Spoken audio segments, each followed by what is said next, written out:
1974, une équipe africaine débarque pour la première fois à la Coupe du Monde.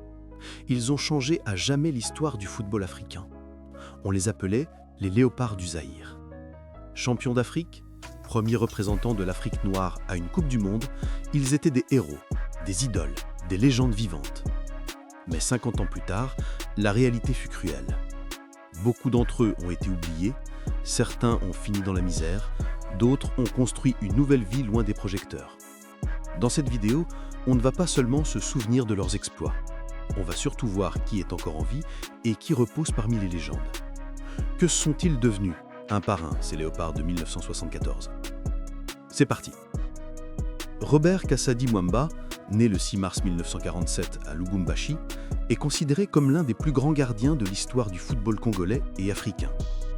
Portier d'1,75 m, il passe toute sa carrière au TP Mazembe, dont il devient une des icônes. Avec les Léopards, son exploit le plus marquant reste la CAN 1968.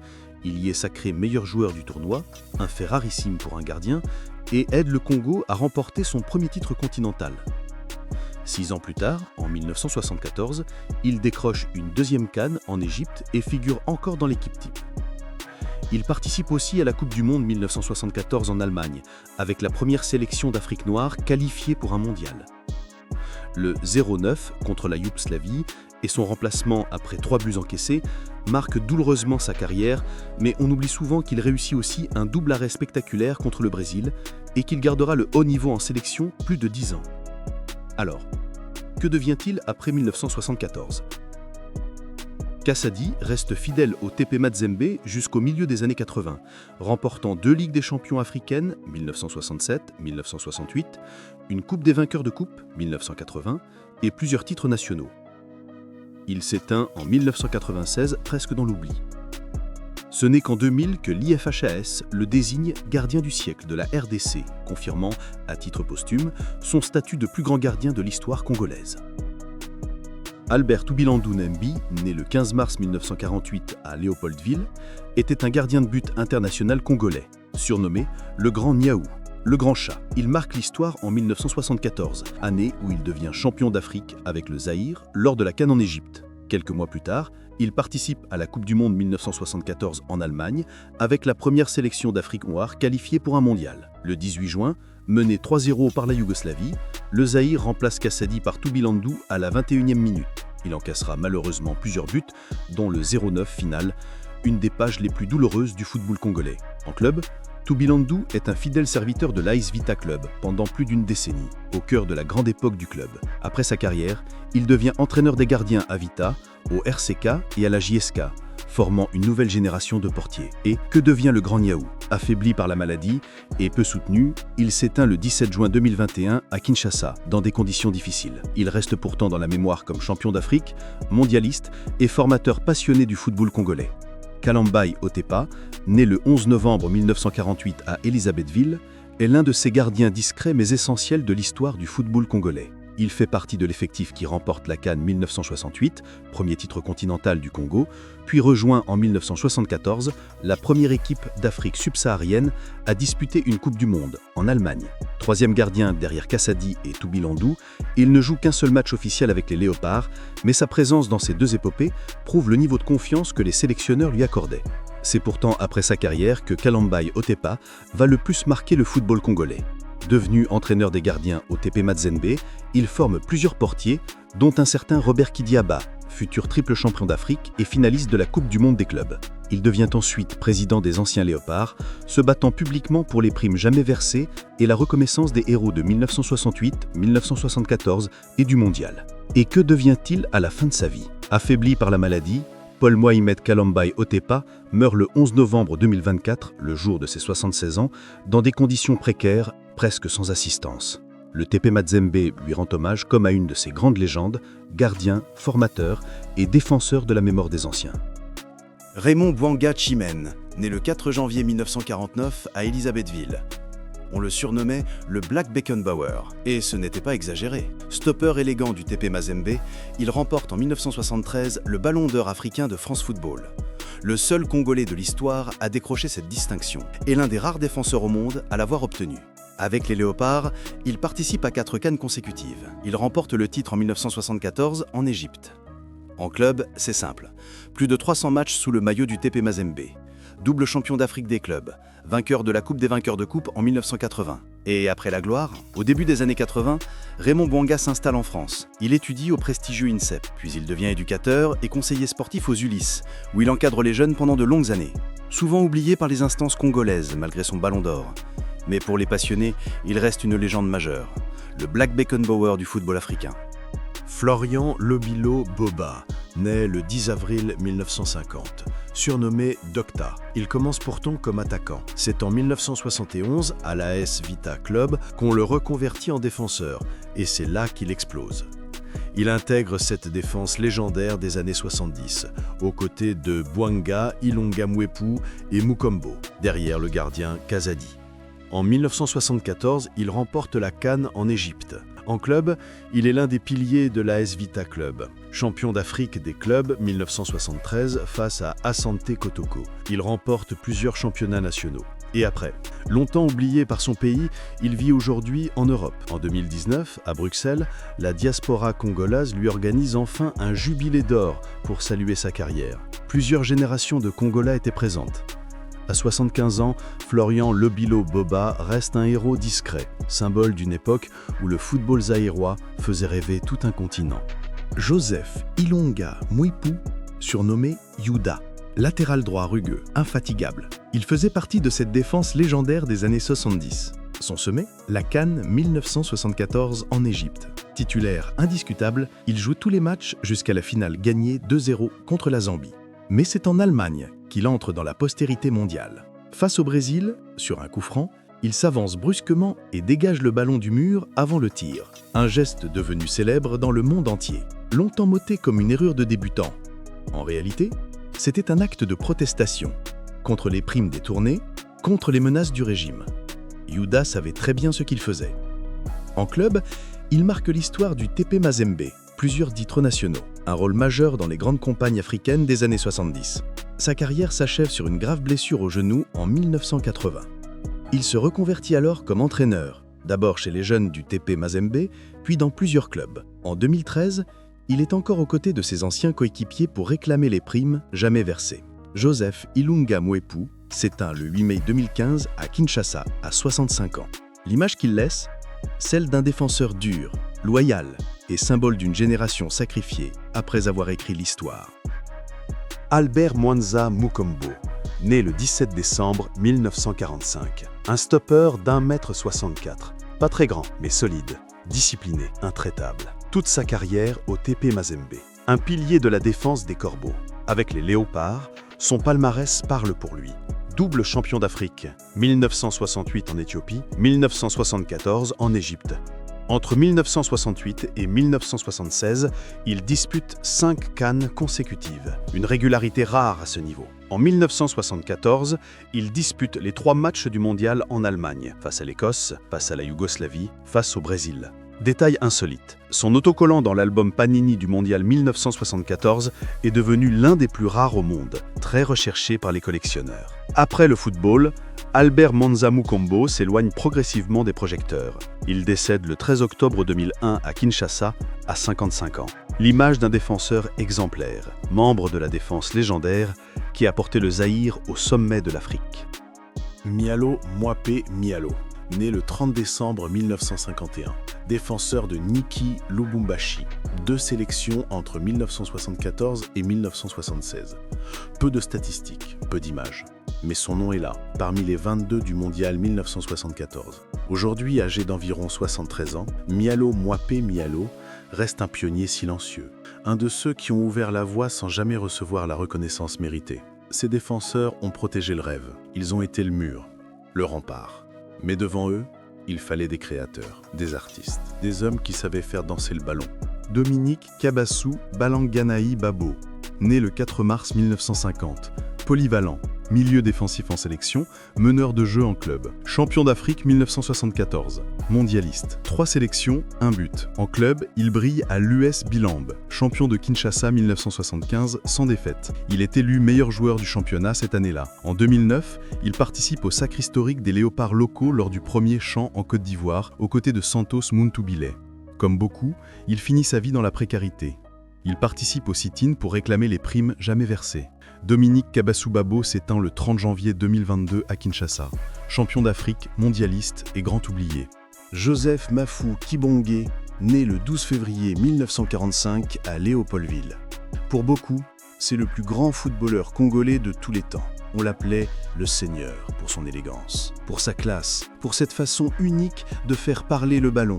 Milieu offensif de l'AS Vita Club, il faisait tout, organiser le jeu, délivrer la dernière passe, marquer dans les grands rendez-vous. Avec les Léopards, il est double champion d'Afrique. 1968 et 1974. On se souvient aussi de ce match légendaire contre Santos de Pelé au stade Tata Raphaël. Victoire 3-2. Kibonge participe comme gardien de but au succès et repousse même une balle de but sur un coup franc de Pelé. En club, il mène l'AS Vita Club au sommet. Coupe d'Afrique des clubs champions 1973. Une collection impressionnante de titres nationaux. Chef d'orchestre, capitaine. Et aujourd'hui, Joseph Kibonge vit à Bruxelles, toujours lucide, respecté. Il a fêté ses 80 ans en 2025, régulièrement honoré par la diaspora et les instances. Une légende vivante, le symbole éternel de l'âge d'or du football congolais. Raoul Albert Kidumu Mantantu, né le 17 novembre 1946, le plus grand capitaine de l'histoire du football congolais. Milieu offensif d'1m65, surnommé le Maestro. Il dirige le jeu des Léopards pendant près d'une décennie. Double champion d'Afrique, 1968 et 1974. Entre 1968 et 1976, il dispute 5 CAN consécutives, une longévité exceptionnelle. En 1974, il est le capitaine de cette équipe historique en Allemagne. Il dispute les 3 matchs. En club, il devient l'idole des Imaniens au CS Imana de Kinshasa. Sa vision du jeu et son leadership marquent toute une génération. Et après le football, installé en Europe, il a longtemps vécu loin des projecteurs. Mais aujourd'hui, à près de 80 ans, il est régulièrement invité par la fédération et les autorités pour accompagner la nouvelle génération des Léopards, le symbole vivant de la grande épopée de 1974. Jean-Pépé Kembo Ouba Kembo, né le 27 décembre 1947 à Matete. On appelait Monsieur But, milieu offensif d'1m64. Il marquait presque à chaque grand rendez-vous. Son exploit le plus célèbre, novembre 1973. Match retour contre le Maroc, Kembo inscrit un doublé. Victoire 3-0 à Kinshasa. Ce soir-là, le Zaïre devient la première sélection d'Afrique subsaharienne qualifiée pour une Coupe du Monde. Avec les Léopards, il est double champion d'Afrique, 1968 et 1974. Il dispute 4 CAN consécutives entre 1968 et 1976. En club, 13 ans à l'AS Vita Club.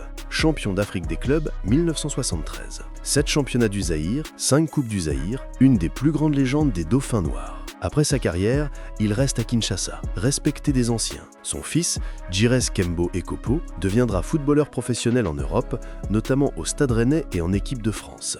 Monsieur But s'éteint le 26 mars 2007 à 59 ans. Mais son doublé face au Maroc et son immense palmarès continuent de vivre dans la mémoire du football congolais. Ricky Mavuba Mafouila, né le 15 décembre 1949 à Kinshasa. Surnommé Ndoki Yandombe, le sorcier noir. Pendant 15 ans, de 1968 à 1982, il fait le show au milieu de terrain de l'AS Vita Club.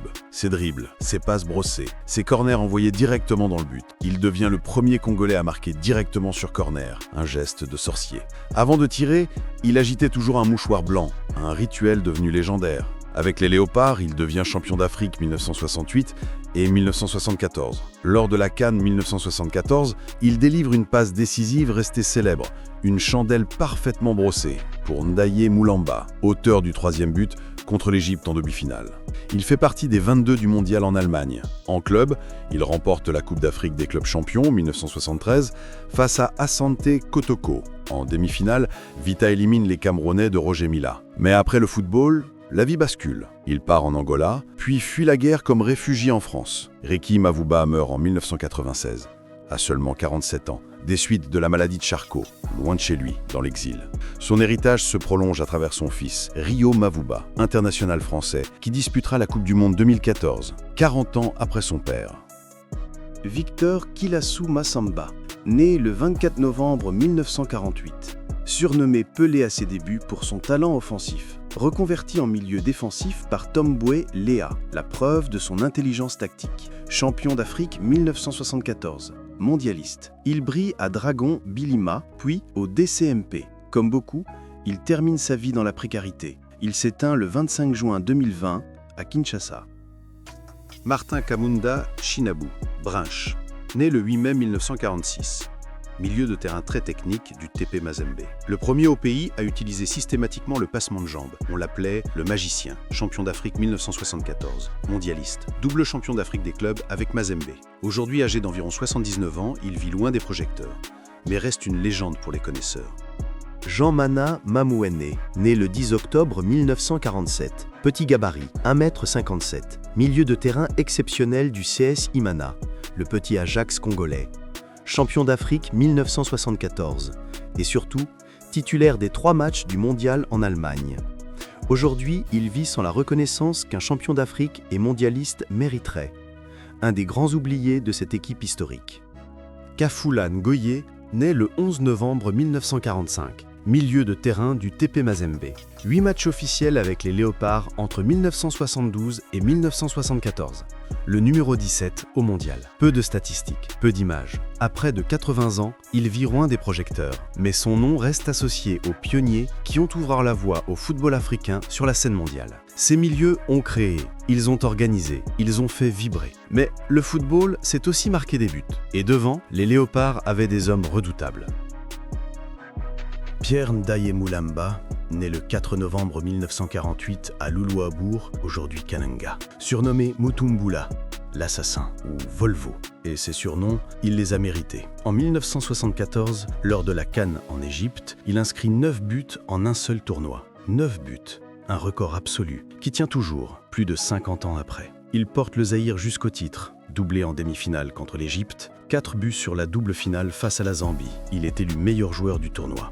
En club, il marque aussi l'histoire avec l'AS Vita Club, champion d'Afrique 1973. 2 buts en finale retour contre Asante Kotoko. Mais après la gloire, le cauchemar. Quelques hommages, puis plus rien. Agression par balle à Kinshasa. Exil comme réfugié en Afrique du Sud. Chômage. Pauvreté. Il finit ses jours dans un township près du Cap. Malade, oublié. Pierre Ndaye Moulamba meurt le 26 janvier 2019 à Johannesburg. Son destin, passé de héros continental à réfugié oublié, reste l'un des plus tragiques de l'histoire du football africain. Emmanuel Kakoko, ETP, né le 22 novembre 1950 à Léopoldville. Surnommé Dieu du ballon. Ailier gauche élégant aux pieds magiques, des gestes techniques impeccables, la star du CS Imana. Avec les Léopards, il marque surtout la CAN 1974. Il contribue au titre. Il participe à 4 CAN consécutives entre 1970 et 1976 et fait partie des 22 du mondial en Allemagne. En 1973, il termine 4e au Ballon d'Or africain France Football, preuve de son rayonnement continental. En club, il devient une légende du CS Imana. Encore adolescent, il brise la suprématie du FC Dragon avec un doublé historique. Il devient rapidement le chouchou des supporters. Après la Coupe du Monde 1974, ETP Kakoko fut courtisé par un grand club de France, Saint-Étienne. Cependant, le président Mobutu, ne voulant pas perdre cette perle, s'oppose catégoriquement à son départ. C'est en 1976 que Kakoko quitte finalement Kinshasa pour l'Allemagne. Et aujourd'hui, Emmanuel Kakoko vit toujours à Saarbrück, en Allemagne, auprès de sa famille. Loin des projecteurs, mais toujours vénéré par ceux qui n'ont pas oublié l'un des plus grands artistes du football zaïrois.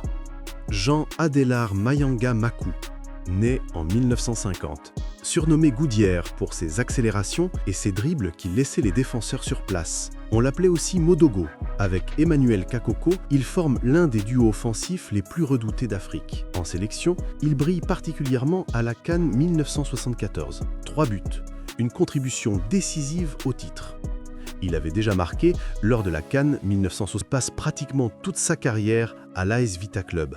Champion d'Afrique 1973, plusieurs titres nationaux, une véritable icône des Dauphins noirs. Après sa carrière, Diplômé entraîneur, il dirige brièvement l'équipe nationale, puis s'installe en Belgique, à Charleroi, où il vit toujours entouré de sa famille.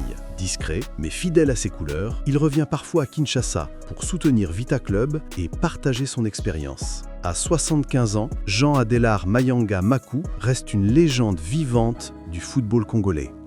Jean Kalala Ntumba, né le 7 janvier 1949 à Kananga, surnommé Tumba Pousse, Pukitu ou Tata Mapassa. Il s'impose d'abord au Kasaï avant de rejoindre l'AS Vita Club, champion d'Afrique des clubs 1973 lors de la célèbre remontada face à Asante Kotoko. Son grand éclat, la CAN 1972, au Cameroun, il marque 3 buts dans le tournoi. En 1974, il devient champion d'Afrique et joue un rôle clé dans la qualification au mondial. 4 buts en éliminatoire. À 27 ans, grave blessure au genou. Installé en France, Jean Kalala Ntumba s'éteint le 11 janvier 2021. La CAF lui rendra hommage par une minute de silence lors du CHAN 2021. Mbungu Ekofo, Tex, né le 24 novembre 1948. Avant-centre explosif du CS Imana. À ce jour, il reste le meilleur buteur de l'histoire du club. Champion d'Afrique 1974. Mondialiste. Après le football, il se reconvertit comme garagiste, construit une vie stable, loin des projecteurs. À 76 ans, Tex fait partie des rares survivants de 1974, témoin vivant de l'âge d'or du football zaïrois. Voilà, 22 noms, 22 vies. Les Léopards de 1974 resteront à jamais les pionniers du football africain. Ils ont été les premiers, ceux qui ont ouvert la porte, ceux qui ont prouvé que l'Afrique avait sa place au sommet. Aujourd'hui, certains vivent encore discrètement en Europe ou au pays. D'autres nous ont quittés dans l'anonymat, la maladie ou la précarité. Derrière chaque nom, il y a une histoire, des titres, des buts, des exploits, mais aussi des blessures, des promesses non tenues, des primes jamais versées. Ils ont porté le Zaïre, puis le Congo, au sommet de l'Afrique. Et pour beaucoup, la gloire s'est arrêtée dès que les projecteurs se sont éteints. Se souvenir d'eux, ce n'est pas seulement parler de football. C'est parler de mémoire, de respect, de ce que nous devons à ceux qui ont tout donné pour le drapeau. Alors, dis-moi en commentaire, quel léopard t'a le plus marqué et de quelle autre génération tu veux qu'on parle? Si tu penses que ces héros ne doivent pas être oubliés, partage cette vidéo. Raconte leur histoire autour de toi. Abonne-toi pour qu'ensemble, on continue de faire vivre la mémoire du football congolais. Parce que tant qu'on parle d'eux, les léopards de 1974 ne meurent jamais vraiment.